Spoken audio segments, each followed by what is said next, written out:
I really thank the patients for their early awareness.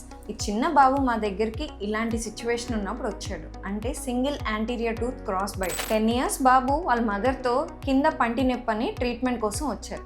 So కింద పంటి నొప్పి ఎందుకు వచ్చిందంటే యూజువల్గా మనకి పై పళ్ళు ముందుకి కింద పళ్ళు వెనక్కి ఉంటాయి, కానీ తనకి కింద పన్ను ముందుకి పై పన్ను వెనక్కి ఉండి single tooth anterior cross bite కండిషన్తో వచ్చాడు. సో మేము చెక్ చేసి అన్ని వాళ్ళ మదర్కి క్లియర్గా ఎక్స్ప్లెయిన్ చేయగా వాళ్ళు యాక్సెప్ట్ చేశారు. మామూలుగా బాబు 10 years కదా, 10 years అంటే తనకి పాలపళ్ళు ఇంకా ఉన్నాయి, కానీ మనం ట్రీట్మెంట్ ఎందుకు చేస్తున్నామంటే తనకి జా కరెక్షన్ కోసం. ఈ కండిషన్ ఇలాగే వదిలేస్తే తన పర్మనెంట్ టీత్ కూడా ఇలాగే వచ్చి తన జా గ్రోత్ అన్నది హిండర్ అయ్యి కింద పైన పళ్ళు వీక్ అయ్యే అవకాశాలు కూడా ఉన్నాయి. సో ఇంటర్వెన్షనల్ ఆర్థోడాంటిక్స్ మనం చేయగా తనకి 1 week to 10 days లోనే చాలా డ్రాస్టిక్ డిఫరెన్స్ వచ్చి హీస్ కంప్లీట్లీ హ్యాపీ అండ్ నొప్పి లేదు, జా కరెక్షన్ కూడా అయింది. సో ఇది phase 1 ట్రీట్మెంట్. phase 2 అన్నది పర్మనెంట్ టీత్ అన్ని ఎరెప్ట్ అయ్యాక కంప్లీట్ కరెక్షన్ అన్నది చేస్తాం. సో ఇంటర్వెన్షనల్ ఆర్థోడాంటిక్స్ అన్నది మిక్స్డ్ డెంటిషన్ ఫేజ్ లో చేస్తాం, అంటే as early as 7 years. So permanent teeth కే క్లిప్స్ అని అపోహపడకండి. All thanks to the mother ఈ ప్రాబ్లమ్ ని ముందుగానే గమనించి మా దగ్గర తెచ్చినందుకు.